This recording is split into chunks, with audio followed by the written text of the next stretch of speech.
ఆంధ్ర క్రైస్తవ కీర్తనల పుస్తకము నుండి 67వ కీర్తన, శాశ్వతుడా విస్మయముంది నేను అనే కీర్తనతో ఈ ఆదివారం ఆరాధన క్రమమును ప్రారంభించాం.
తండ్రి యొక్కయు కుమారుని యొక్కయు పరిశుద్ధాత్మ యొక్కయు నామమున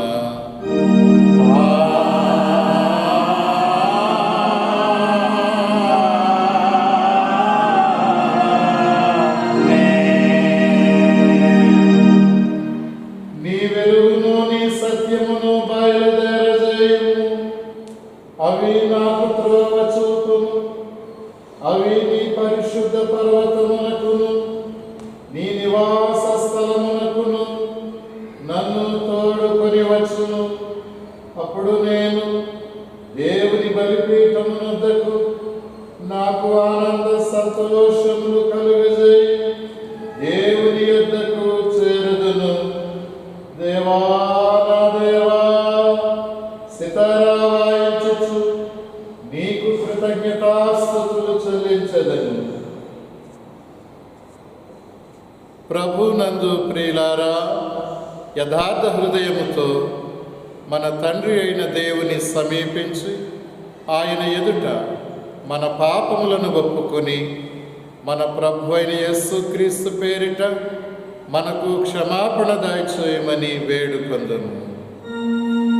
ప్రభువు నామము వలననే మనకు సహాయము కలుగుచున్నది. భూమి ఆకాశములను సృజించిన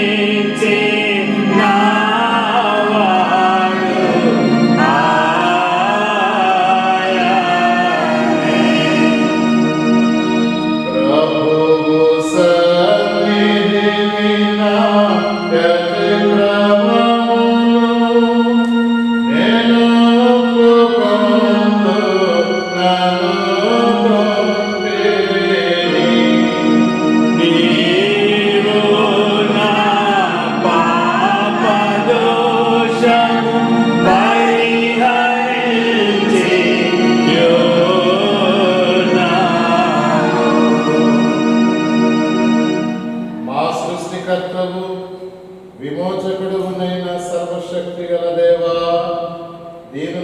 పాపులమగు మేము స్వాభావికముగా పాపులమనియు అపవిత్రులమనియు తలంపు వలన మాట వలన క్రియ వలన నీకు విరోధముగా పాపము చేసిమనియు నీ ఎదుట ఒప్పుకొనుచున్నాను. కావున మేము మా ప్రభు అయిన యేసు క్రీస్తు నిమిత్తమున నీ కృపను వెదుకుచు వేడుకొనుచు మితిలేని కనికరము గల నీ యొద్దకు ఆశ్రయమునకై వచ్చుచున్నాము. మా కొరకు చనిపోవుటకై నీ జంటైకు కుమారునిచ్చిన మిగుల కరుణగల దేవా, మమ్మను కనికరించి ఆయన నిమిత్తమున మా సమస్త పాపములకు క్షమాపణ దయచేయి. మేము నీ కృప చేత నిత్య జీవం పొందినట్లు నిన్ను గూర్చియు నీ చిత్తమును గూర్చియు సరి అయిన జ్ఞానమును నీ వాక్యమును తగిన విధేయతను మా యందు నీ పరిశుద్ధాత్మలను వృద్ధి పొందుమని మా ప్రభు అయిన యేసు క్రీస్తు ద్వారా వేడుకొంచున్నాము. ఆమేన్.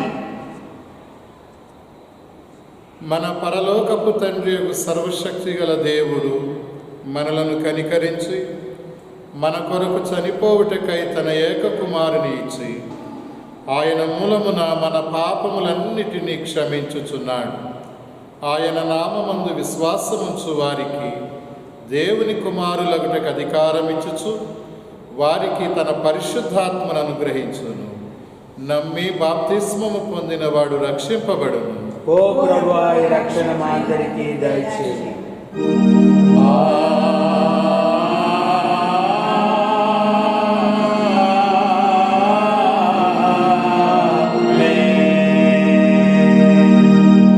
త్రిత్వము తరువాతి 6వ ఆదివారము కొరకైన ప్రారంభ గీతం.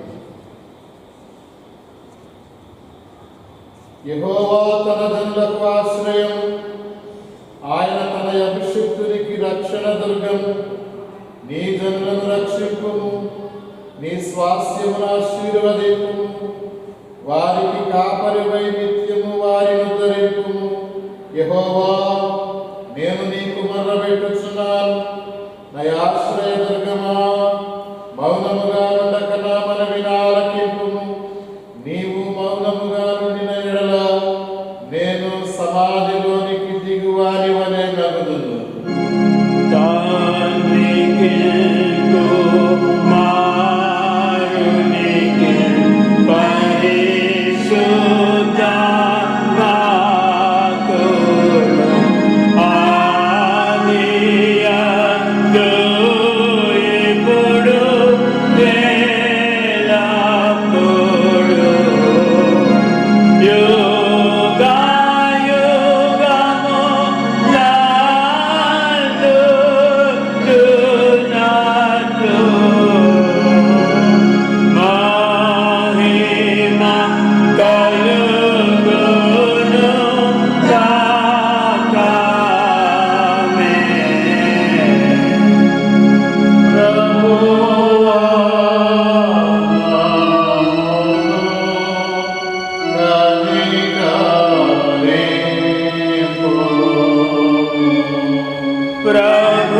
జయమును మగిరాలంచియు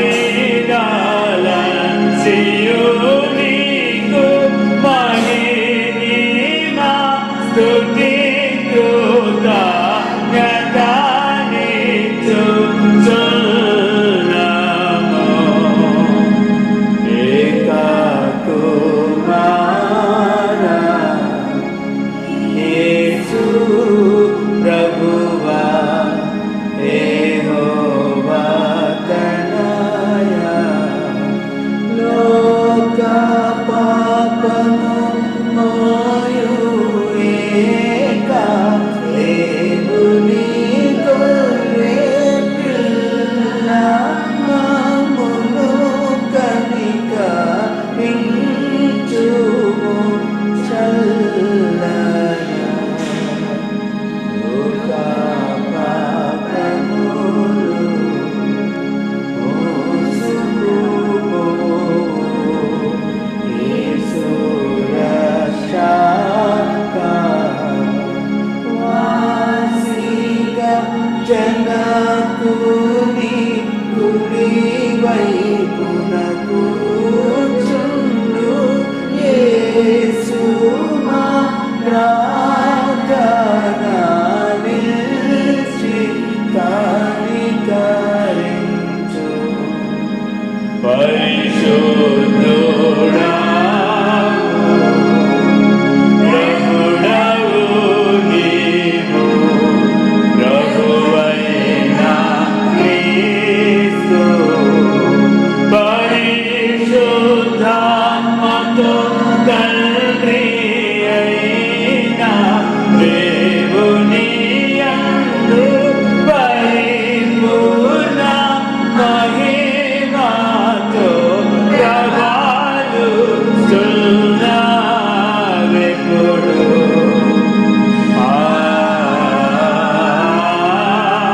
ఆమేన్. ప్రభువు మీతో నుండుగాక. మీ ఆత్మతో నుండుగాక.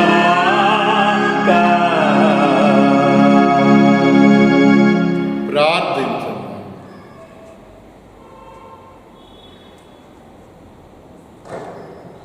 సర్వశక్తియు పరాక్రమము గల దేవా, నీవు మేలన్నిటికి కారకుడును దాతవునైనావు. నీ నామమునకు తగిన ప్రేమను మాలో నాటును. మాలో నిజమైన దైవభక్తిని వృద్ధి చేయుము. సమస్తమైన మంచి వాటితో మమ్మను పోషించి నీ గొప్ప కనికరమును బట్టి వాటి యందు మమ్ము నిలుపుమని నీతోనూ పరిశుద్ధాత్మతోనూ సదా ఏకదేవుడవై యుగ యుగములు జీవించుచు పరిపాలించుచు నుండు నీ కుమారుడును మా ప్రభువునైన యేసుక్రీస్తు ద్వారా వేడుకొనుచున్నాము.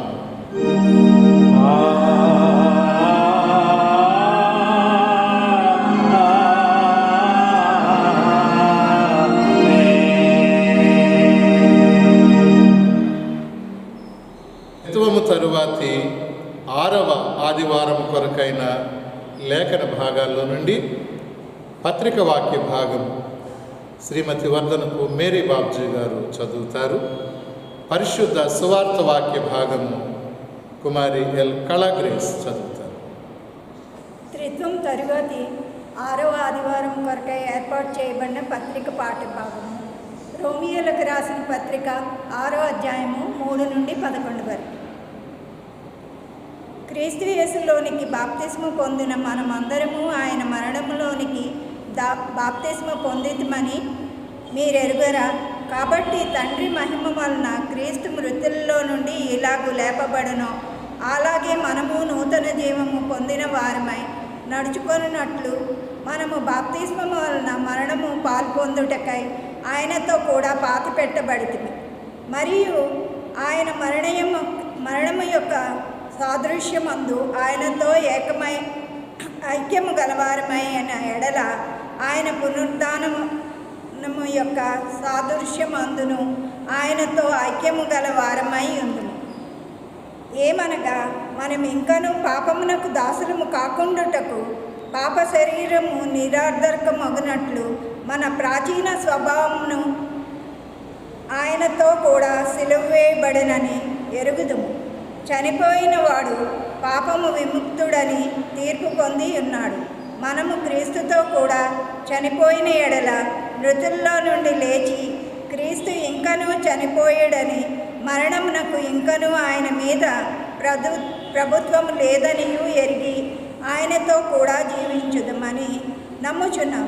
ఎలా అనగా ఆయన చనిపోవుట చూడగా పాపము విషయమై ఒకరమైనా చనిపోయిన గాని ఆయన జీవించుట చూడగా దేవుని విషయమై జీవించుచున్నాడు.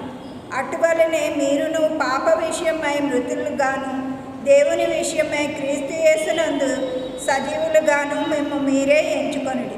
ఈ వాక్యం ఇంత పర్యంతం.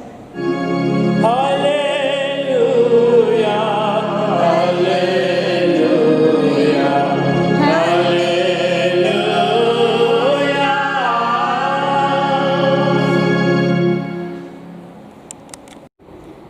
త్రిత్వం తర్వాతి 6వ ఆదివారం కొరకు ఏర్పాటు చేయబడిన సువార్త పాఠ్యభాగము మత్తయి రాసిన సువార్త 5వ అధ్యాయము 20 నుంచి 26 వచనములు.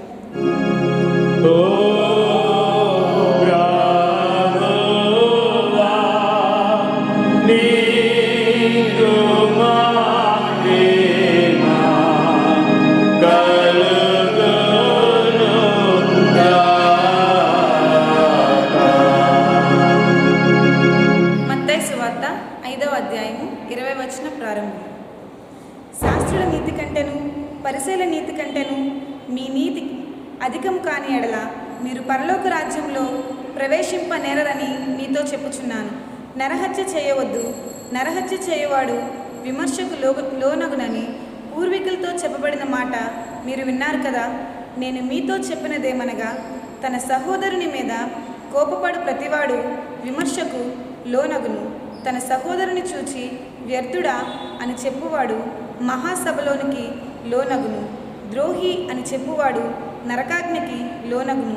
కావున నీవు బలిపీఠం నొద్ద అర్పణము నర్పించుచుండగా నీ మీద నీ సహోదరునికి విరోధం ఏమైనా కలదని అక్కడ నీకు జ్ఞాపకం వచ్చిన ఎడల అక్కడ బలిపీఠం ఎదుటనే నీ అర్పణము విడిచిపెట్టి మొదట వెళ్ళి నీ సహోదరునితో సమాధానపడుము. అటు తర్వాత వచ్చి నీ అర్పణము నర్పింపుము. నీ ప్రతివాదితో నీవును త్రోవలో ఉండగానే త్వరగా వానితో సమాధానపడుము. లేని ఎడల ఒకవేళ నీ ప్రతివాది నిన్ను న్యాయాధిపతికి అప్పగించును, న్యాయాధిపతి నిన్ను బౌండ్రోతుకి అప్పగించును. అంతట నీవు చెరసాలలో వేయబడదువు. కడపటి కాసు చెల్లించు వరకు అక్కడి నుండి నీవు వెలుపలికి రానేమని నీతో నిశ్చయంగా చెప్పుచున్నాను. ఇంతటితో ఈ దినములకైన సువార్త పాఠ్యభాగం ముగియుచున్నది.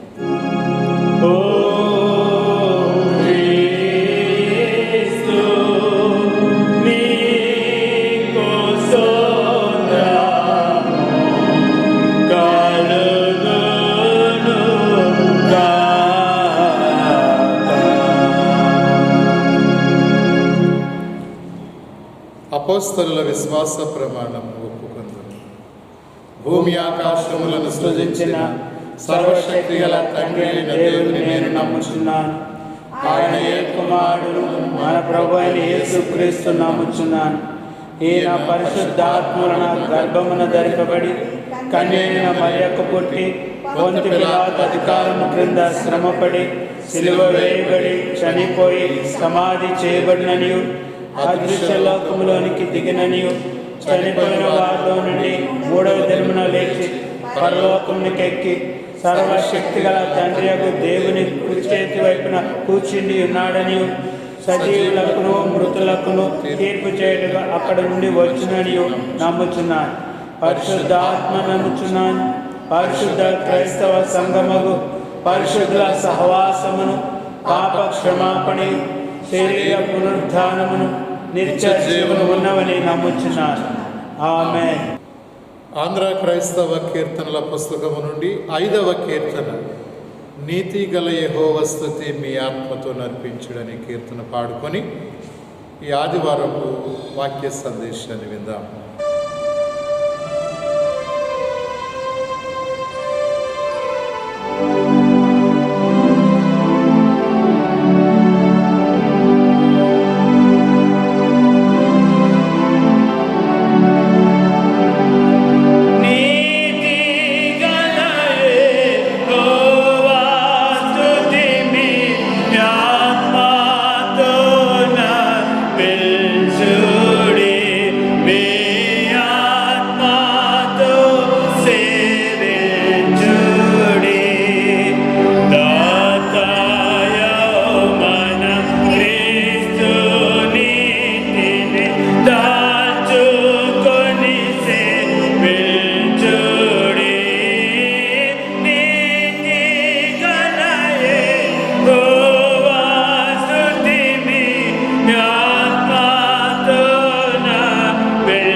మన తండ్రి అయిన దేవుని నుండి ప్రభు అయిన యేసుక్రీస్తు నుండి కృపయు సమాధానము మీకు కలుగునుగాక.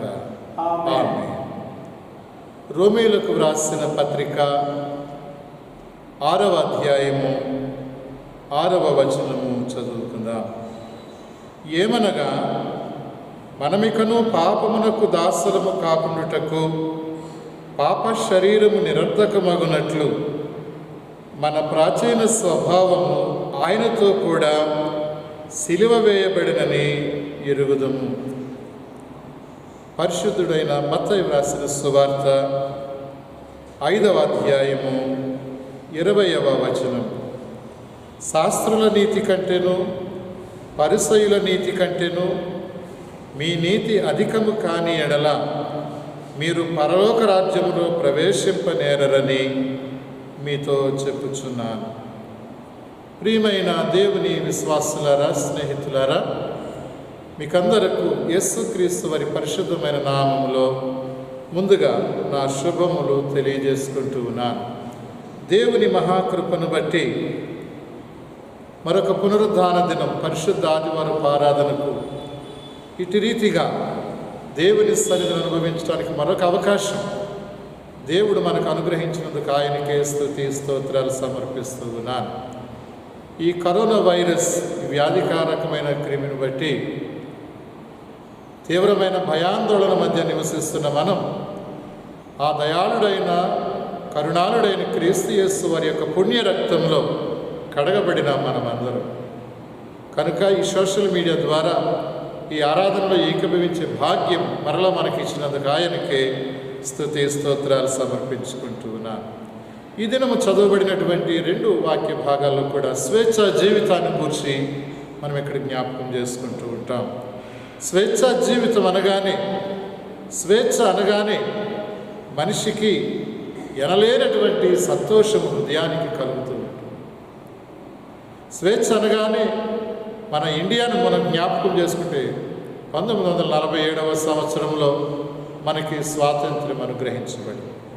కనుక ప్రతి సంవత్సరం కూడా ఆగస్టు 15వ తారీఖున స్వాతంత్ర దినోత్సవ వేడుకలు మనం జరుపుకుంటాం. వేడుకలు జరుపుకోవడం అంటే మనం చేసేది ఏముంటుంది? ఆనాడు బ్రిటిష్ పాలకుల నుండి మనకు విమోచనం, స్వతంత్రం, స్వేచ్ఛను సంపాదించడానికి పెద్దలు ఎంతమంది ఎంత కృషి చేశారో వారిని జ్ఞాపకం చేసుకుంటాం. ఎన్ని పోరాటాలు, ఎన్ని నిరసనలు, ఎన్ని ఉద్యమాలు చేస్తే ఈ స్వాతంత్ర్యం వచ్చిందో మనకందరికీ తెలుసు. కాబట్టి ప్రభుత్వ కార్యాలయాల్లో, స్కూల్స్లో, కళాశాలలో స్వాతంత్ర సమరయోధుల యొక్క ఫొటోస్, చిత్రపటాలను మనం చూస్తూ ఉంటాం. ఈ స్వాతంత్ర్యము కొరకు ఇలాగ అనేకమైన పోరాటాలు చేసి సంపాదించుకున్న దానిని కాపాడు. రెండవది, మనం బైబిల్ పరీక్ష మనం జాగ్రత్తగా గమనిస్తే హెబ్రీ సంతానం ఐగుప్తీయులు దాస్యంలో మగ్గిపోయినప్పుడు ఇశ్రాయేలు ప్రజలు బయటకు తీసుకుని రావటానికి దేవుడు మోషేను పంపించాడు. 420 సంవత్సరాలు ఐగుప్తు దాస్యంలో మగ్గిపోయి దేవుని నామంలో వారు విడుదల పొంది వచ్చినట్లుగా చూస్తారు, స్వేచ్ఛను పొంది. అలాగే బబులోను చెరలో ఉన్న దేవుడు తన ప్రజలను విడిపించినట్లుగా చూస్తారు. ఈ భౌతిక సంబంధమైనటువంటి స్వేచ్ఛ ఒక రకమైనదైతే, బానిసత్వానికి శారీరకంగా మనం బానిసలం, దేనికి బానిసలమైపోతూ ఉన్నాం. కొంతమంది జోదానికి బానిసలైపోతారు, కొంతమంది మద్యానికి బానిసలైపోతారు, కొంతమంది పొగ తాగటానికి బానిసలైపోతూ ఉంటారు. ఇటువంటి బానిసత్వము నుండి విడుదల పొందడానికి ఎవరికి వారు ఆ అలవాట్లు, దురలవాట్లు ప్రయత్నం చేయటం మనం చూస్తూ ఉన్నాం. స్వేచ్ఛను, ఇవ్వబడినటువంటి స్వేచ్ఛను, పొందుకున్న స్వేచ్ఛను కాపాడుకోవడానికి కూడా ప్రాణాలను పణముగా పెట్టేవాళ్ళని మనం ఎంతోమందిని చూస్తూ ఉన్నాం.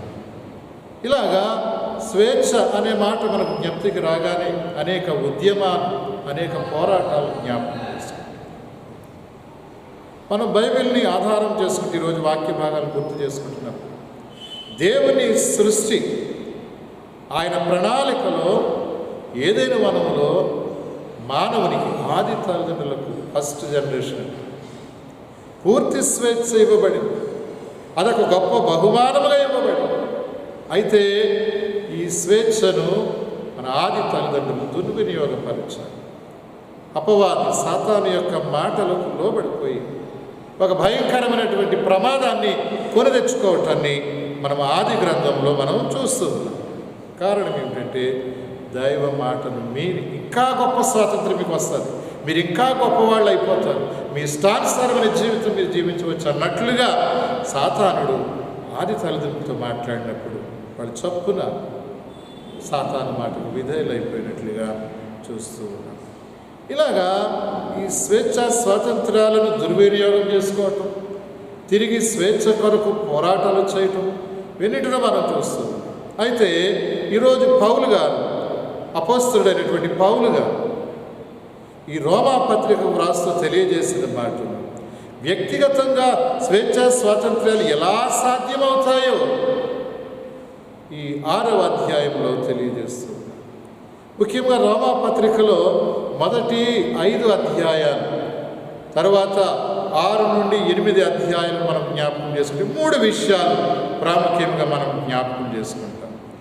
ఎందుకంటే పాపం యొక్క నిరంకుశమైనటువంటి పరిపాలన కానివ్వండి, అజమాయిషులో నుండి మనము స్వతంత్రులము కావటం అనేది, స్వేచ్ఛను సంపాదించుకోవటం అనేది, నిరంకుశత్వమైనటువంటి సాతాను కబంధ హస్తాల్లో నుండి మనము విడిపించబడటం అనేది మొదటిగా చూస్తూ ఉన్నాం. రెండవది, ధర్మశాస్త్ర శిక్ష నుండి స్వేచ్ఛను పొందుతాం. ఈరోజు వాక్య భాగాల్లో మనం చూస్తాం. మూడవది, పరిశుద్ధాత్మలో స్వేచ్ఛతో కూడినటువంటి జీవితం, దైవాత్మాభిషేకము చేత స్వతంత్రులముగా ప్రభువును ఆరాధించడానికి, కొనియాడడానికి ఇవ్వబడినటువంటి అవకాశాన్ని మనం జ్ఞాపకం చేసుకుంటాం. పౌలు గారు మొదటి రోమాపత్రిక మొదటి 5 అధ్యాయాల్లో జ్ఞాపకం చేసుకుంటే, నీతిమంతులముగా తీర్చబడటాన్ని గూర్చి వ్రాస్తుంది. దీన్ని జస్టిఫికేషన్ అంటూ, నీతిమత్వాన్ని పొందుకోవడానికి ఈ మొదటి 5 అధ్యాయాల యొక్క ప్రబోధాన్ని జ్ఞాపకం చేసుకుంటే, శాంక్టిఫికేషన్ అనేది అంటే మనము పరిశుద్ధులముగా చేయబడటానికి, యేసుక్రీస్తులో పరిపూర్ణులుగా మనము గావించబడటానికి ఇక్కడ శాంక్టిఫికేషన్ అనే మాటను వాడుతుంది. ఆయనతో మనం ఎటువంటి జీవితాన్ని కలిగి ఉండాలో తెలియజేసే మాటలు ఇక్కడ మనం గుర్తు చేసుకుంటాం. ఈ రోమా పత్రిక 6వ అధ్యాయము ప్రారంభాన్ని ఒకసారి మనం ఇక్కడ జ్ఞాపకం చేసుకుందాం. దానికి చూడండి, అలాగైనా ఏమందుము కృప విస్తరింపవలెనని పాపమందు నిలిచియుందుము అని చెప్తాం. అంటే అలాగైనా ఏమందుమంటే ఎలాగా? 5వ అధ్యాయము 20-21 వచనాల్లో మనం చూస్తాం. మరియు అపరాధము విస్తరించున్నట్లు ధర్మశాస్త్రము ప్రవేశించెను, అయినను పాపము మరణమును ఆధారము చేసుకుని ఎలాగు ఏలెను, అలాగే నిత్య జీవము కలుగుటకై నీతి ద్వారా కృపయు మన ప్రభువైన యేసుక్రీస్తు మూలముగా ఏలు నిమిత్తము పాపం ఎక్కడ విస్తరించెను అక్కడ కృప అపరిమితముగా విస్తరించెను.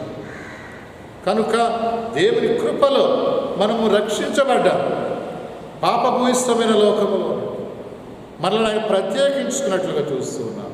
దీన్ని ఎలా తెలుసుకోగలుగుతామంటే, మారు మనస్సు పొందడము, బాప్తిస్మము పొందడం. మారు మనస్సు, బాప్తిస్మము పొందడం 3-4 వచనాల్లో ఈ దినం కొరకు చదివిన వాక్య భాగాల్లో మనం చూస్తూ ఉన్నాం. క్రీస్తు యేసులోనికి బాప్తిస్మము పొందిన మనమందరము ఆయన మరణంలోనికి బాప్తిస్మము పొందితమని మీరు ఎరుగరా? కాబట్టి తండ్రి తన మహిమ వలన క్రీస్తు మృతులలో నుండి ఎలాగూ లేపబడెనో అలాగే మనమును నూతన జీవము పొందిన వారమై నడుచుకున్నట్లు మనము బాప్తిస్మము వలన మరణములో పాలు పొందుటకై ఆయనతో కూడా పాతి పెట్టబడితిమి. మారు మనస్సు పొందడం, బాప్తిస్మం పొందడం, ఇది ఒక కార్యం. ఆది అపోస్తలుల యొక్క బోధలో ఈ కార్యాన్ని మనం చూస్తాం. అపోస్తలుల కార్యములు 2వ అధ్యాయము 38వ వచనంలో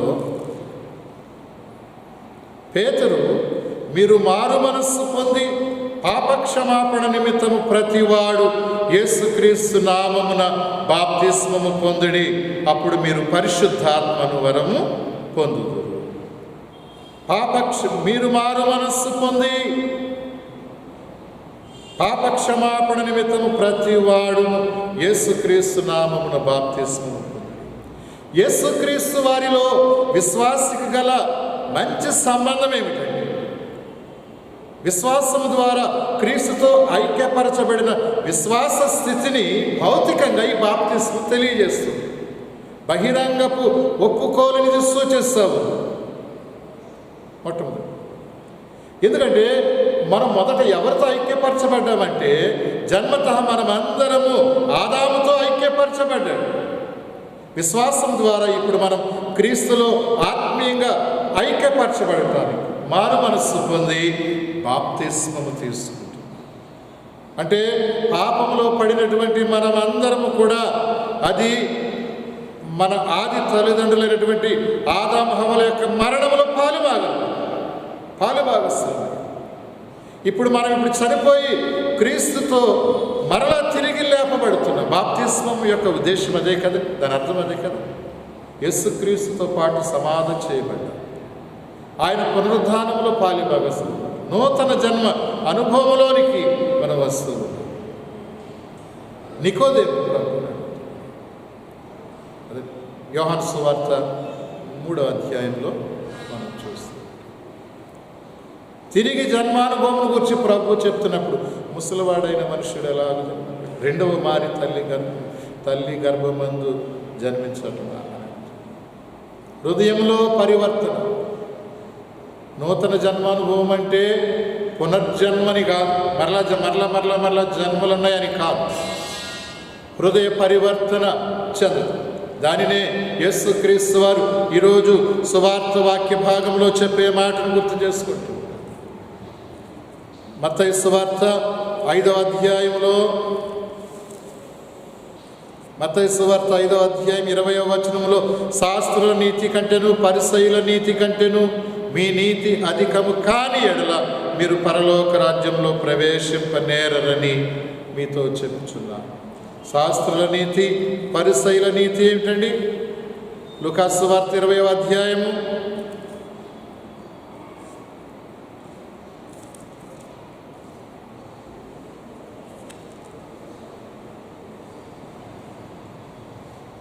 45 నుండి 47 వచనాలు చూస్తే, ప్రజలందరూ వినుచుండగా ఆయన ఇట్లనెను, శాస్త్రులను గూర్చి జాగ్రత్త పడుడి.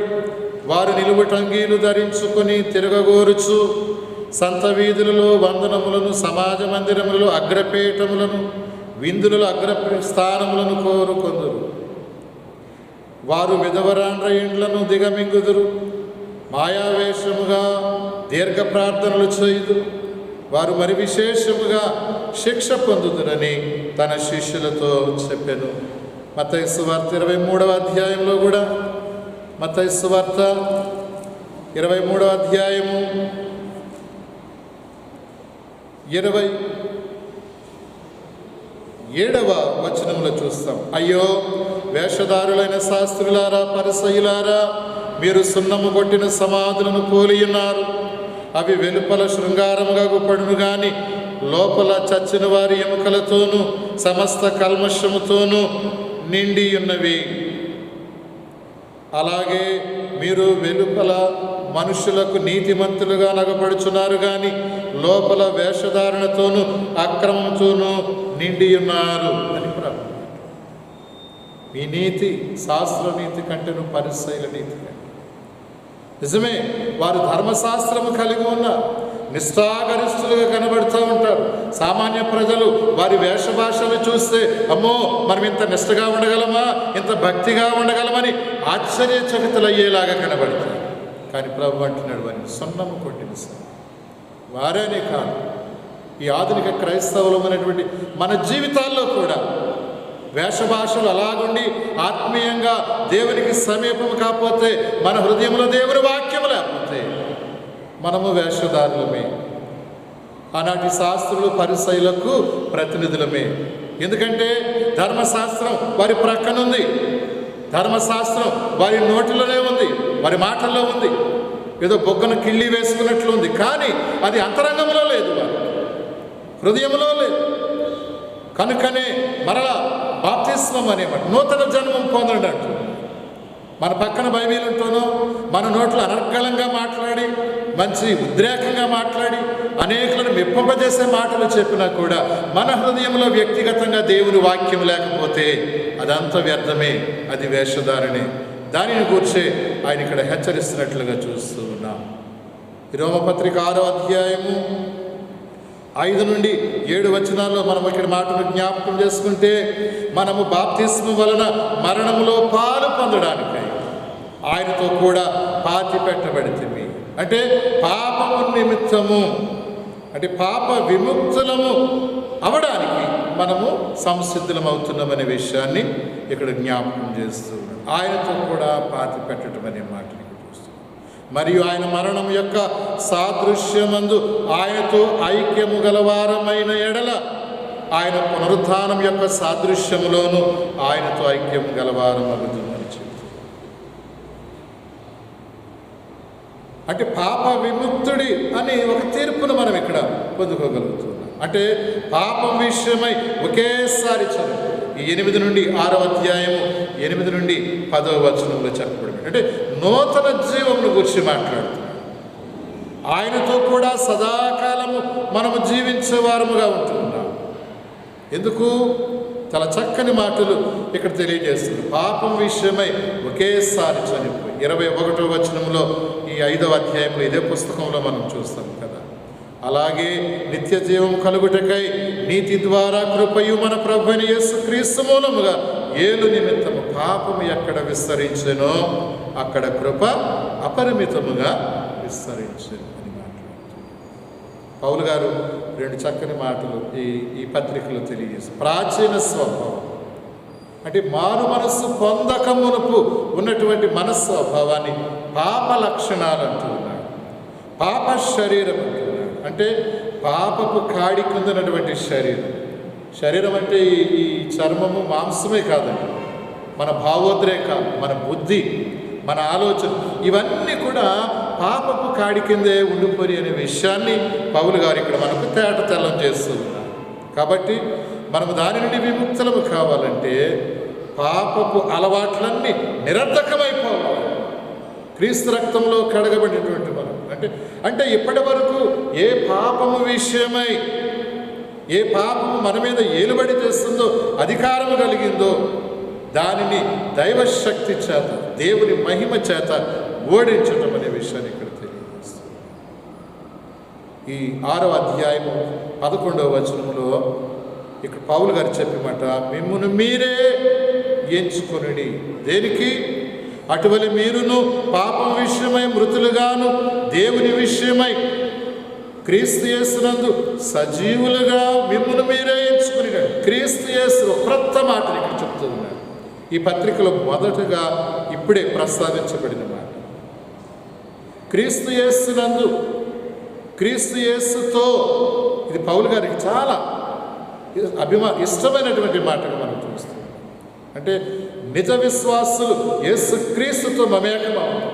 అందుకే కొరింథీ 2వ పత్రిక 5వ అధ్యాయము 17వ వచనంలోనే పౌలు గారు చెప్పిన మాట మన అందరికీ సుపరిచితమైన మాట.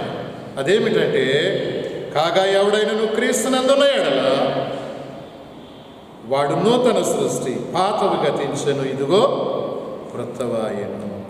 క్రీస్తును ఉంటే, నిజ విశ్వాసులు యేసుక్రీస్తుతో లేదా యేసుక్రీస్తుని ఎందు ఉంటే మనము చనిపోయినందు చేత ఆయనతో మన నూతన ఆయన ఏ విధముగా మృతునంది సమాధి చేయబడి తిరిగి లేచారు, మనము కూడా నూతన జీవము గలవారం అవుతుందని ఇక్కడ పౌలు గారు తెలియజేస్తున్నారు.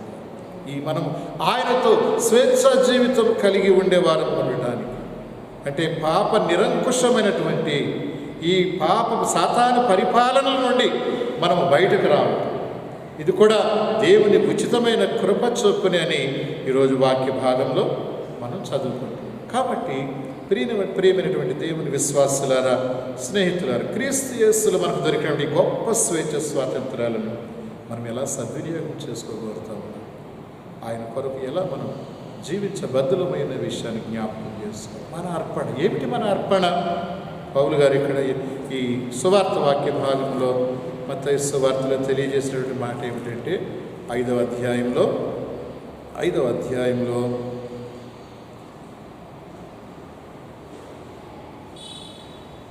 23-24 వచనాలు. కావున నీవు బలిపీఠమును దర్పణమును అర్పించుచుండగా నీ మీద నీ సహోదరునికి విరోధమైనది కలదని అక్కడ నీకు జ్ఞాపకం వచ్చిన యెడల అక్కడ బలిపీఠము మీదనే నీ అర్పణము విడిచిపెట్టి మొదట వెళ్ళి నీ సహోదరునితో సమాధానపడుము, అటు తరువాత వచ్చి నీ అర్పణము అర్పించు. సమాధానపడు. యేసుక్రీస్తు వారి తండ్రికి అర్పణ. ఏం అర్పణ అర్పించారు ఆయన? సర్వాంగ హోమముగా, సజీవయాగముగా తనను తాని గొప్ప విధేయతతో తండ్రి అయిన దేవునికి తనను తాను అర్పించుకున్నట్లుగా చూస్తుంది. హృదయ పరివర్తన చెందినటువంటి మనము జీవాధిపతి అయిన క్రీస్తు యేసు వారిని ముందు పెట్టుకుని ఉంటున్నాం. మన జీవితాలలో మనము ఈ గొప్ప మాటను అన్వయించుకోవాలి. మన కోపతాపాలను విడిచిపెట్టి, నరహత్య అంటున్నాడు కదా, నరహత్య గొప్ప పాతకమని, పాపమని. అంటే ఆయుధాలతో దాడి చేయటమే కాదు, హత్య చేయటం అంటే అడ్డు తొలగించు. అయితే మనం అనేక రీతులుగా మాటల ద్వారా, సూటిపోటి మాటల ద్వారా ఇతరులను మానసికంగా హత్య చేయటం లేదా ఎంతమంది? మన కోపము, మన కోపతాపాలు ఎంతవరకు ఉండాలి? యాకోబు భక్తకోటికి వ్రాస్తూ పత్రికలు చెప్తాడు కదా, నరుని కోపము దేవుని నీతిని నెరవేర్చవచ్చు. గ్రీకులో కోపమునకు 2 పదాలు వాడబడ్డాయి. ఒకటి తుమోస్, రెండవది ఆర్గే. తుమోస్ అనేది తాటాకు చప్పుడు లాంటిది అనమాట. ఒక ఎండి ఆకులు కానీ గడ్డి కానీ మండిస్తే ఎంతసేపు ఉంటుంది? అది భగ్గుమని మండి వెంటనే చొప్పున చల్లబడిపోతుంది. పౌలు గారు అంటారు కదా, మీ కోపం కూడా అలాగే ఉంది, ఉదయం నుండి సాయంత్రం వరకు మన హృదయంలో పగ, ద్వేషాలు రగిలిపో.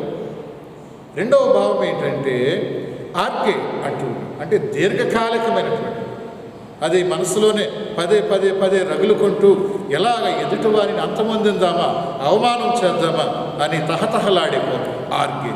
మనం అలా ఉండకూడదని ఈరోజు సువార్త వాక్య భాగంలో చెప్పబడేటువంటి మాటను బట్టి మనం అర్థం చేసుకుంటాం.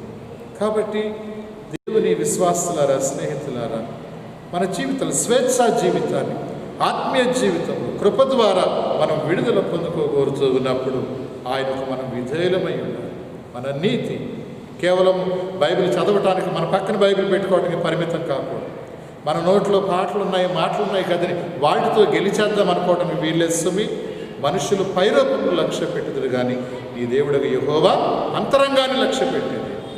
మన అంతరంగంలో మార్పు లేదా, పరివర్తన లేదా స్వేచ్ఛా జీవితం కాకుండా ఇది సాతానుకు బందీ అయిపోయిందా? ఇప్పుడే దేవుని మాటల చేత యేసు ప్రభు ఏ విధముగా అయితే ఆధ్యాత్మిక నైతిక విలువలను కూర్చొని మాట్లాడు ఒక క్రొత్త బోధ, ఆకర్షణీయమైన హృదయాలను కదిలించే బోధ చేశారు. ఆ బోధకు మనం ఆకర్షితులం అవుదాం. హృదయాన్ని తాకే మాటలుగా జ్ఞాపకం చేసుకొని మనలో ఉన్నటువంటి చెడ్డ తలంపులను, విర్రవిగే గర్వ హృదయాలను విడనాడి క్రీస్తుకు విధేయులమై సాతాను యొక్క కబంధ హస్తాల్లో నిరంకుశమైనటువంటి పరిపాలనలో ఏలుబడిలో ఉన్నటువంటి మనం క్రీస్తు రక్తం చేత కడగబడిన వారుగా దైవావేశం చేత నడిపించబడటానికి మరొకసారి ఇదో జ్ఞాపకం చేస్తున్నాడు.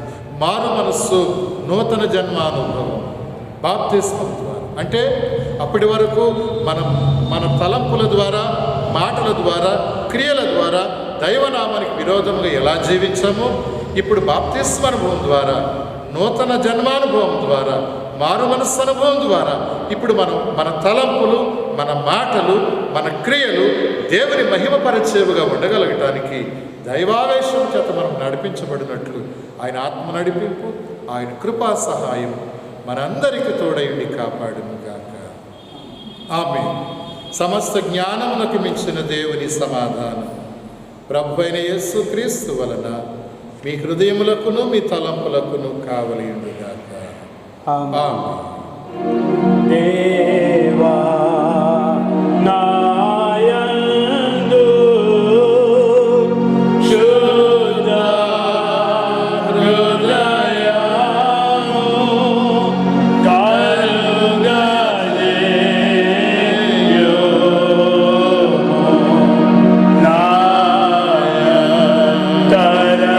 నాయంతరంగములు స్థిరమైన మనస్సును తరముగా పుట్టించుము. నీ సన్నిధానములో నుండి నన్ను త్రోసివేయకుము.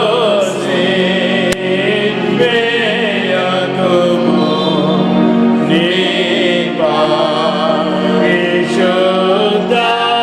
పరిశుద్ధాత్మను నా యొద్ద నుండి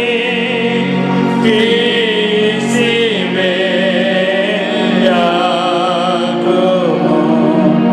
నీ రక్షణ నందను నాకు మరలా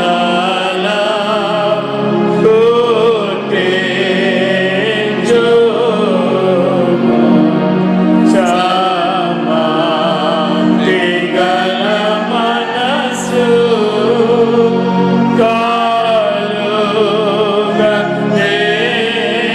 కలుగజేసి నన్ను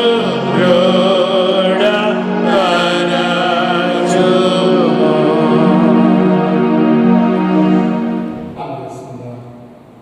మిక్కిలి కనికరం గల మా ప్రియ పరలోకపు తండ్రి, పరిశుద్ధుడు అయిన దేవా, యేసు స్వామి నీకు వందనాలు.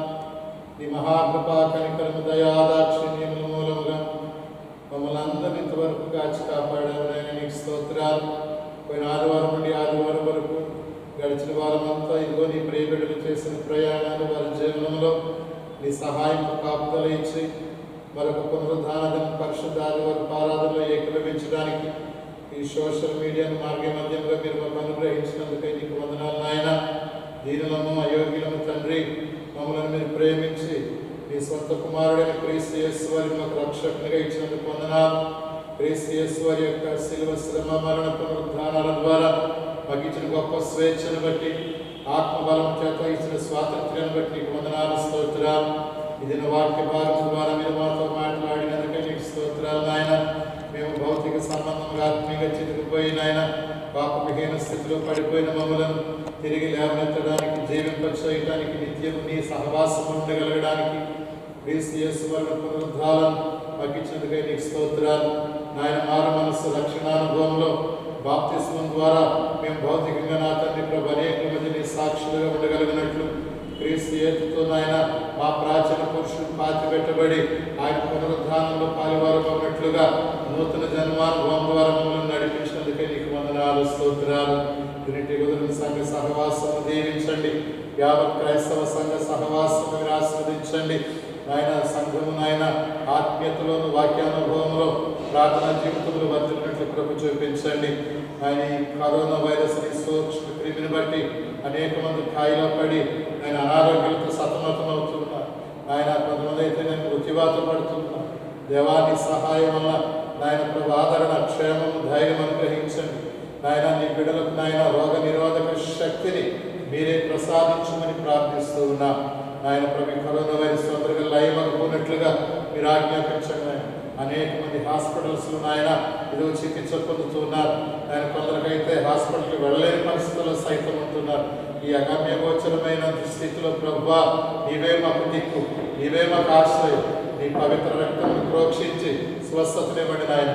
పరిచర్య నాయన చేసినటువంటి వైద్యులను, నర్సులను ఆయన ప్రభువా, హెల్త్ డిపార్ట్మెంట్ వారందరినీ మీరు దీవించండి. ఆరుశుద్ధి కార్మికులను మీరు ఆశ్రయించండి.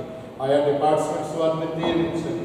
ఇదిగో నాయన తప్పనిసరి పరిస్థితుల్లో వారి వారి జీవనం కొరకు బయటకు రావాల్సి వచ్చినప్పుడు నాయన ప్రభువా ఎటువంటి హాని కానీ రోగ బాధలకు గురి కాకుండా నీ రక్తంలో కడుగుమని ప్రార్థిస్తూ ఉన్నాను. సంఘ విశ్వాసాలందరినీ మీరు దీవించండి నాయన. ముఖ్యంగా పసిపిల్లలు, బాలులు, గర్భిణీలు, వృద్ధుల కొరకు ప్రార్థిస్తున్నాను. ఎటువంటి నాయన వారికి రోగ నిరోధక శక్తిని ఎక్కువగా మీరు అనుగ్రహించండి. బయటకు వెళ్ళి పనులు చేసుకుని వారికి నాయన నీ రక్తంలో కడిగమని వేడుకుంటున్నాను. అలాగే నా తండ్రి మా సంఘంలో ఇదిగో నాయన కరోనా వైరస్ బారిన పడినటువంటి మన పట్ల సాముల కుటుంబాన్ని మీరు వేగని మీరు స్వస్థత చేకూర్చమని వేడుకుంటున్నాను. నీకు వందనాలు. ఇంకా ఎందరెందరూ ఇటువంటి బలహీనతను బాధపడుతున్నారు మీరు పుట్టి స్వస్థపరచండి దేవా. నీకు స్తోత్రాలు నాయన. ఇదిగో ఈ కడవరి కాలంలో ఈ వైపరీత్యాలను బట్టి మేము నాయన ముందుగానే ఎరిగిన వారుగా నీ వాక్యం మెలకువ చెప్తూ ఉంది నా తండ్రి. మేము సహోదర భావంతోనూ ఏక మనసుతో నిన్ను ఆరాధించడానికి కేవలం నాయన దైవ గ్రంథం మా పక్కన విడిచిపాటు మేము అనర్గలంగా మాట్లాడగలమనేటువంటి విడిచిపాటు కాక హృదయంలో నీ వాక్యం కూర్చుకున్న ఆయన. ఓ ప్రభు నాయన మా నీతి సఫలమవుతున్నట్లు నా తండ్రి ప్రభు పాప మరణం అంధకాల మీద మేము ఉత్సాహం నీ నామంలో పొందుకున్నట్లు నీ కృపకు పాత్రలు లక్ష్యంగా వేడుకుంటున్నాను. అలాగే నా తండ్రి సంఘ విశ్వాసాలు నాయన ప్రభు విద్యాశాఖకు ప్రార్థిస్తూ ఉన్నాను. వారి తండ్రి గారి బాబురావు గారి నాయన ప్రభు నీ మహిమలో చేర్చుకోబడ్డారు. దుఃఖంలో ఉన్న కుటుంబానికి ఆయన విద్యాశాఖను భర్త నా తండ్రి ప్రభు సంపన్న కుమార్ కుటుంబానికి ఆదరణ అనుగ్రహించండి. అలాగే అనారోగ్యంతో ఉన్న విద్యాశాఖలను కూడా మీరు ముట్టి స్వస్థపరచమని ప్రార్థిస్తున్నాం. ఎవరు ఏ చింతలో ఆందోళన ఉన్నారో నిరుద్యోగులు సతమతమవుతూ ఉన్నారు. ఆయన నూతన విద్యా సంవత్సరం విషయంలో ఆయన అగమ్యగోచరమైన స్థితిలో ఉన్నారు. సరైన జీవనం లేక, జీవితంలో ఎదుగుదల లేక, స్థిరం లేక ఆయన మరి వారిని జ్ఞాపకం చేసుకోండి. ఇతర రాష్ట్రాల్లో, దేశాల్లో మా సంఘ విశ్వాసాల చుట్టూ నీ కంచి వేయండి. మీ ఆరోగ్యదాయక రెక్కల కింద కాపాడండి. సంఘ విశ్వాసాలు ఎవరైతే నా తండ్రి కుటుంబాల్లో నెమ్మది లేక ఆర్థికమైన ఇబ్బందులు సతమతమవుతున్నారా, నిరాశ నిష్పృహలో ఉన్నారు, చింత ఆందోళన ఉన్నారు, నీ రక్తంలో కడిగి నీ ఆత్మచేత బలపరిచి నీ నిధిలో నుండి నీ దీవెని 30-60 దూరంతులుగా వరకు అనుగ్రహించండి. అలాగే నాయన ఇదిగో విజయడేలు బట్టి వందనాలు. మరి నూతన ఎక్కడికి నడిపించాలి నాయన ప్రభు. దైవారాధన కొరకు వరించినటువంటి నాయన ఇదిగో నాయన ప్రభు నాయన ఈ వీడియో కెమెరా పెట్టి స్తోత్ర నీ మహిమాత్మ వాడుకొని తగిన ఆశీర్వాదాలతో కుటుంబాన్ని చెప్పి కాపాడు. యేసుక్రీస్తు వారి పుణ్య నామములో మిక్కిలి వినయముతో ఈ మనవులు అడుగుచున్నాను తండ్రి. ఆమేన్. పరలోకమందున్న మా తండ్రి, నీ నామము పరిశుద్ధపరచబడుగాక, నీ రాజ్యం వచ్చుగాక, నీ నీ చిత్తము పరలోకమున నెరవేర్చినట్లు భూమి యందును నెరవేరుగాక. మానవ ఆహారం నేడు మాకు దయచేయము. మా ఎడల అపరాధం చేసిన వారిని మేము క్షమించిన ప్రకారం మా అపరాధములను క్షమించుము. శోధనలోని ప్రయత్నాశిస్తు నుండి మమ్మల్ని తప్పించుము. రాజ్యమును శక్తియు మహిమయు నిరంతరము నీవే. ఆమేన్. ప్రకటన. ఈ కరోనా వైరస్ అనారోగ్య కారణ పరిస్థితులను బట్టి మనం ఇంకా సంఘముగా కూడి ఆరాధన చేసుకోలేకపోతున్నాం. సంఘ విశ్వాసులు గమనించాల్సిందిగా మనం చేస్తూ ఉన్నాను. మన సంఘ బిడ్డలు మరపట్ల స్వామిలు గారు కుమారుడు రాజేష్ ఈ కరోనా వైరస్ బారిన పడ్డారు. తొందరగా కోలుకునేలాగా వారికి స్వస్థత చేకూర్చేబడేలాగా మీ ప్రార్థనలో జ్ఞాపకం చేసుకోండి. అలాగే శ్రీమతి విద్యాశ తండ్రి గారు బాబురావు గారు కాకినాడలో నిన్నటి దినాన ప్రభునందు నిద్రించారు. దుఃఖంలో ఉన్న విద్యాశ గారి కుటుంబ ఆదరణ కొరకు ప్రార్థన చేయండి. అలాగే విద్యాశ తల్లి గారి స్వస్థత కొరకు కూడా మీ ప్రార్థనలో జ్ఞాపకం చేసుకోండి. ముగింపు కీర్తన పాడుకుందాం. 622వ కీర్తన, ప్రియమైన నా ఆత్మ స్తోత్రము చెల్లింపు అనే కీర్తన ఆశీర్వచనంతో ఆరాధన నుండి సెలవు తీసుకుందాం.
ప్రభువు నిన్ను ఆశీర్వదించి నిన్ను కాపాడుగాక. ప్రభువు నీకు తన సన్నిధి ప్రకాశింపజేసి నిన్ను కరుణించుగాక. ప్రభువు నీ మీద తన సన్నిధి కాంతిని ఉదయింపజేసి నీకు సమాధానము కలుగజేయుగాక.